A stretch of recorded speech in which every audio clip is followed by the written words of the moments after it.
Okay, so some people, probably nobody, but I'm going to point this out anyway, might have noticed that we made a Smash Ultimate video. And in the thumbnail is some nice Snake and Samus shipping art. Because in the video, me and Tom do talk about a really funny time when we both stumbled upon a fanfic compilation video on YouTube. But Tom was embarrassed to put it into the video. But I already made the thumbnail for it. So, to make up for that, I've got a really hilarious treat for you guys. I figured the only way to make it up to you guys is to actually have some fan fiction. And I'm going to do it in the only way I know. ASMR.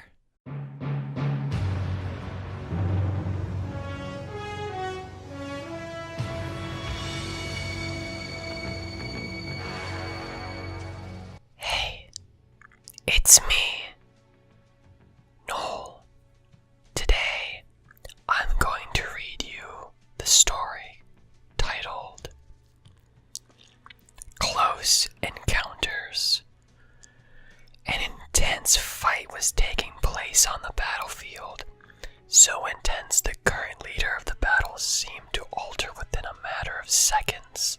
So intense, the four fighters could have drowned in a pile of all their sweat.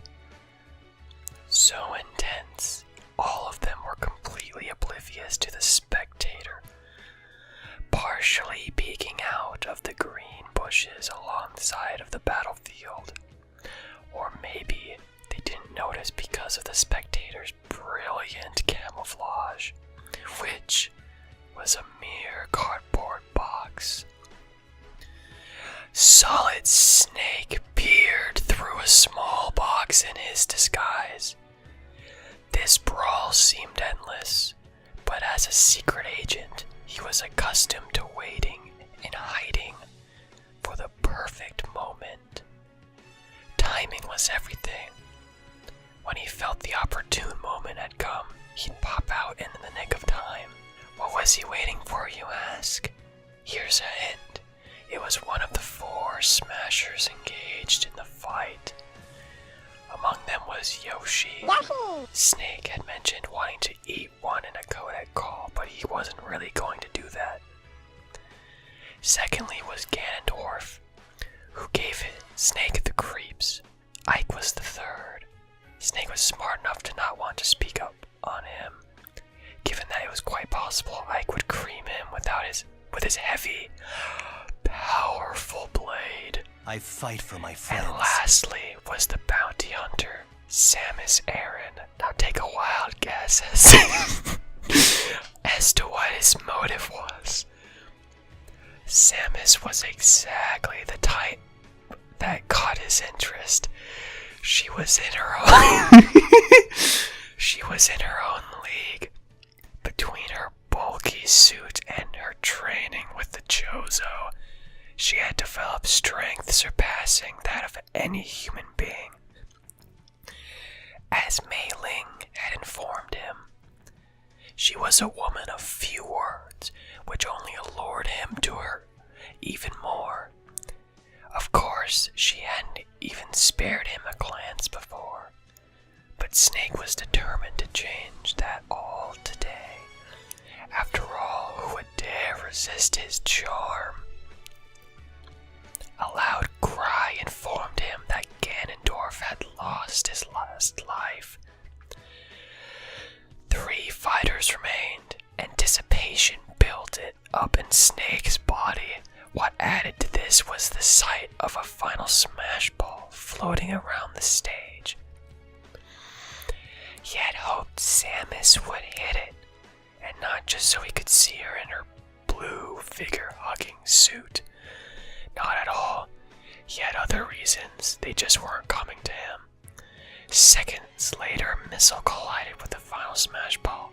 A grin kept on Snake's face. Samus strategically dashed across the stage, placing herself in an area that would ensure her zero laser would hit her opponents. Yoshi managed to barely dodge, but Ike was soon engulfed in the gargantuan white hot beam. Ike lost another life. The power of Samus's laser overpowered her armor, causing it to fall apart. Now Samus was clad in her zero suit.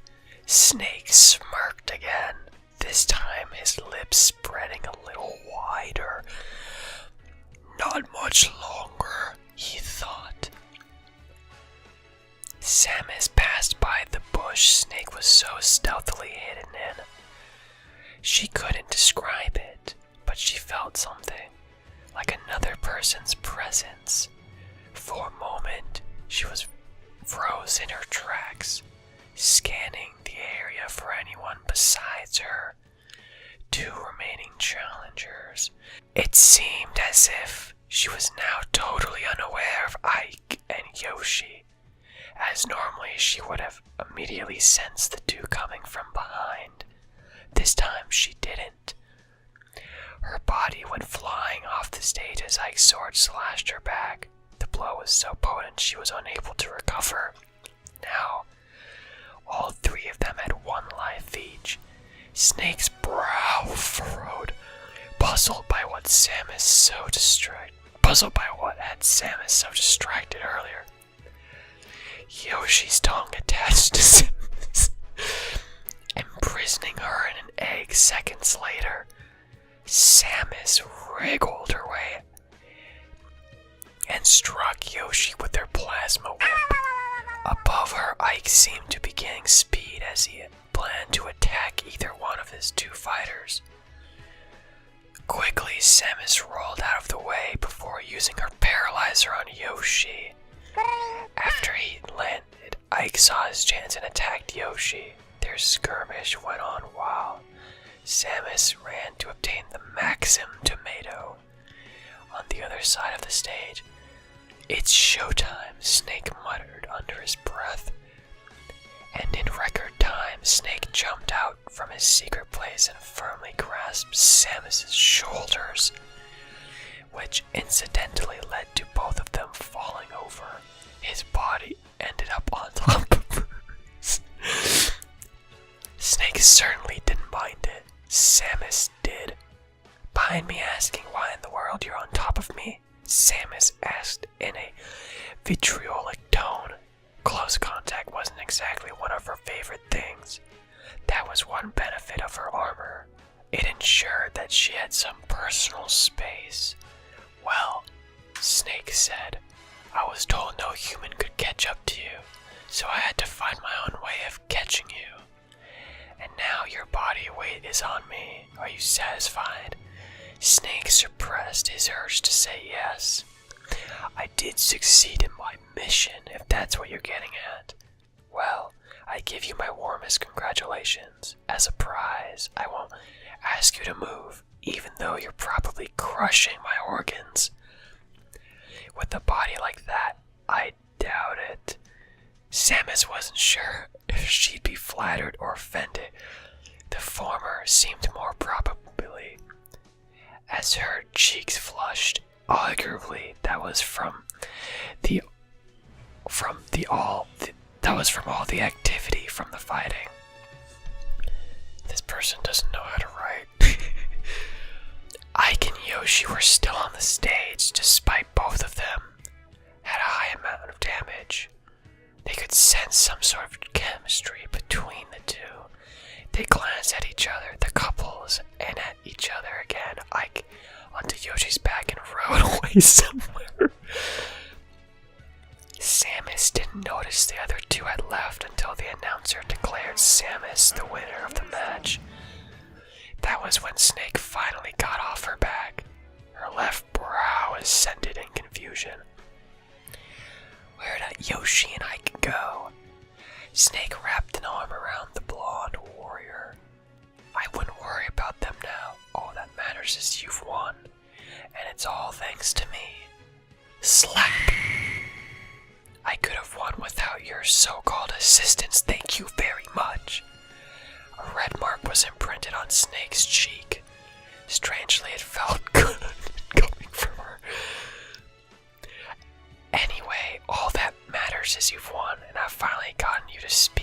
so we both win after all.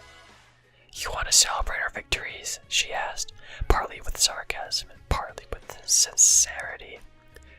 The pleased man smirked, once again wrapping his arm around her, this time more cautiously. I certainly have something in mind for us. Thud! Snake winced as the place where Samus had kicked him throbbed with pain, an oddly pleasant pain that would definitely leave a bruise in the morning, but it was worth it. And by that, Snake continued, I meant this. He bent down and pecked her on the cheek. His facial hairs tickled her cheek, causing her to